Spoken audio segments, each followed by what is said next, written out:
accountable. And I think part of the problem is without code enforcement, there is lack of accountability. I think we should look into an occupancy standard. People, and I strongly believe that housing, like healthcare and a lot of other things, is a human right. People ought to be able to access affordable, decent housing. And Jason, subsidized housing, I've had this discussion way back in 1988 when I first moved to the city. Housing is critical also to our economy, and we understand that. One of the things that the government has done is to allow people to take their mortgage interest off their taxes.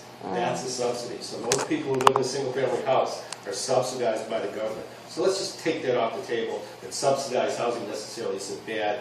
And there should be affordable housing, to answer your question originally. We need it at every segment of the market. We want people to be able to, at the high end, to live here in our community. I think part of the problem is the brain drain of people who don't live in our city, who teach at Bates or at the hospitals, or have professional jobs, and then, by the way, their community time is spent in a car commuting back and forth, right? So they can't be here, and they can't be even in their own community. And we need those people to participate. So if they could live here in the community, participate, provide their volunteer or other expertise. So we need that. Affordable housing is across a whole range. From, and if there's blockage anywhere along the system, it's a problem for finding it. And people then move up as their incomes increase. So there needs to be that affordable housing at every level of the market. And Lewiston does somewhat that well. And the other thing is cities have a responsibility. If we're collecting masses of people, and I'm from Chicago, but 60,000 people in this community, 2 communities, that's, for Maine, that's a lot of people, right? So it's our responsibility to provide affordable housing and healthcare services and all the other things people need. If not, cities shouldn't exist. So we've got to take that responsibility and understand that it's a human right that we have a responsibility for. It's not them, it's not the landlord, it's not the tenant, it's all of us. And we all rise when the time comes. I've got a question for you guys. I'll get to you. So my question is, since I've been here, I've heard so many acronyms and so many organizations, I can't even begin to keep it straight. I see that in a lot of communities. You guys may win the prize. But is there some way to consolidate and coordinate? Because what I see is like everybody's fighting over the same dollar. They want donations and grants and whatever. And then it's like, there are literally cases where I've seen in some communities where a group is going to go work on fixing up houses in one neighborhood. And then that same weekend another group shows up and they're like, wait a minute, this is our weekend to work on that house, It's like, well, you all have hammers, just work together, is there some way to do that, or is there inefficiency? There's organizations that work collaboratively, and Community Concepts is trying to do that more for organizations. Yeah. I think there was a grant just right, and I can't remember for who, but TVC was involved with that.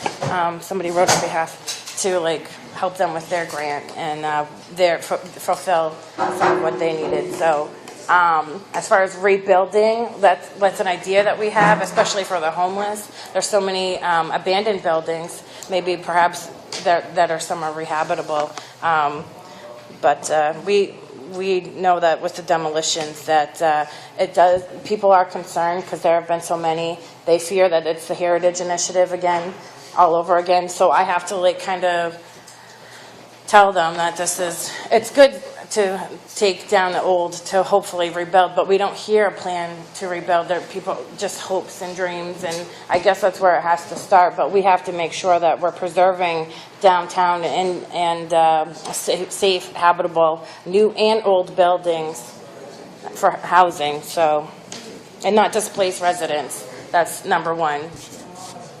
Yeah, just a few points. The first point. I know from personal experience, when I was younger, I had the pleasure of living in a slum house apartment building. It was a total of 6 units.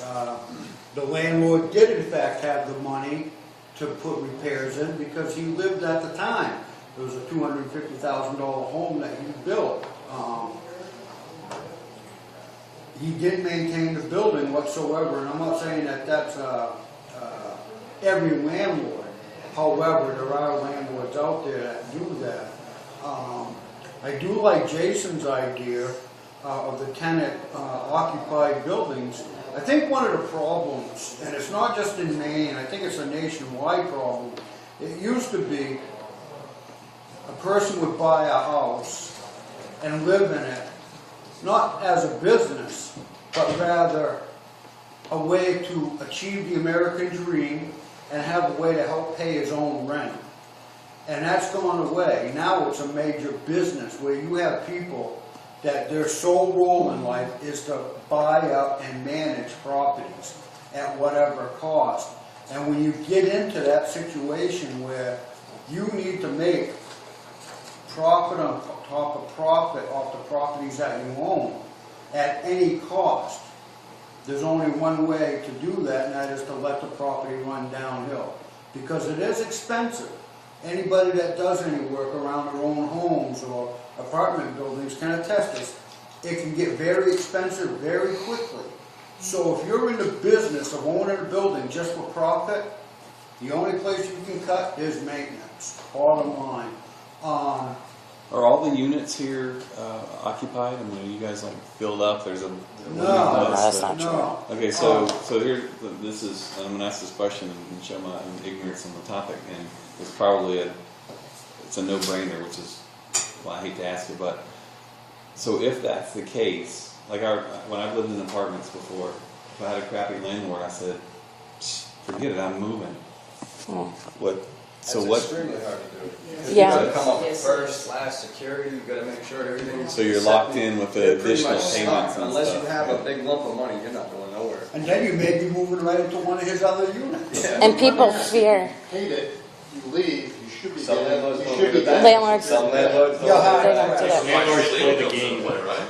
Yeah. They'll play the game. Well, we don't get it back, and I have message pads full of calls. Yeah. I had one landlord once charge me $600 for a cut in the screen when I moved out. No, you're not getting it back. We need $600 to repair that screen. It's Um, Yeah. So anyway, to finish my statement, I'm thinking something to achieve what Jason brought up, and it's an excellent idea, because once you have owner occupied, now you have somebody there to not only enforce the rules, but by enforcing the rules, the tenants take on a certain responsibility for not only where they're living, but the people around them. Perhaps the city or cities could look at somehow give some kind of tax credit or something to these responsible landlords, something that would entice them to do this. But however, saying that, I think they want to caution on the side of not giving tax breaks to just a manager who's working for a property management group to live in one of his apartments saying that he is an owner. Right. I just wanted to say about the landlords, and oftentimes our tenants fear asking their landlord to fix something in their home as simple as a smoke detector because they face retaliation, and oftentimes that retaliation is eviction, and that happens time and time again. Even when NHL gets involved and tries to document a tenant's complaints, if code doesn't match up with that, the law seems to be in favor always of the landlord, even though we have clear documentation and steps of that. So there are laws in place to protect tenants' rights, but all too often they're not enforced, and that's a concern for residents here to seek out, to even ask or go to code to say, hey, my landlord's not fixing this, or we have no heat, no hot water, because they fear retaliation. It's a big problem here in Lewiston with well-known landlords that have bad reputations, and we're hoping to find something to, hold landlords accountable that are taking advantage of tenants. There are good landlords out there, but I feel like they're few and far between, or their apartments are already taken. So, Brian, this lady again. Yes. I just had a question and I don't know if it could even be answered. maybe it's just a comment, whatever, maybe build in a little bit on what you were saying. What I would like to see is, we do focus on the downtown, but my problem is we have a whole other parts of Lewiston as well.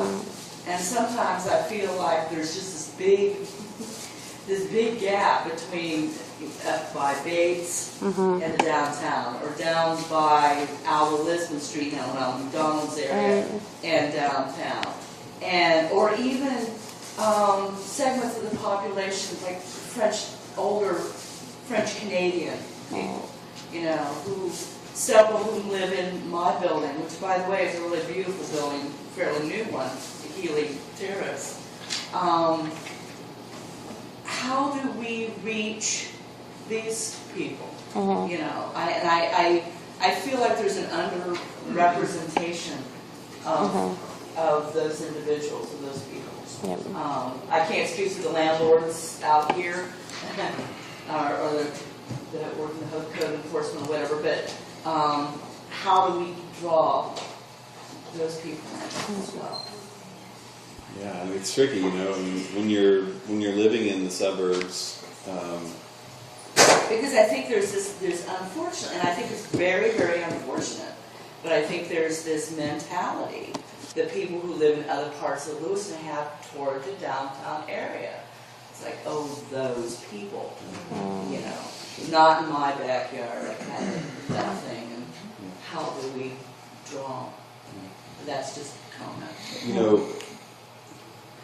One of the things that's interesting about nearly every city, especially one that faces the issues that you guys have challenges with here, the downtown in many ways is an amenity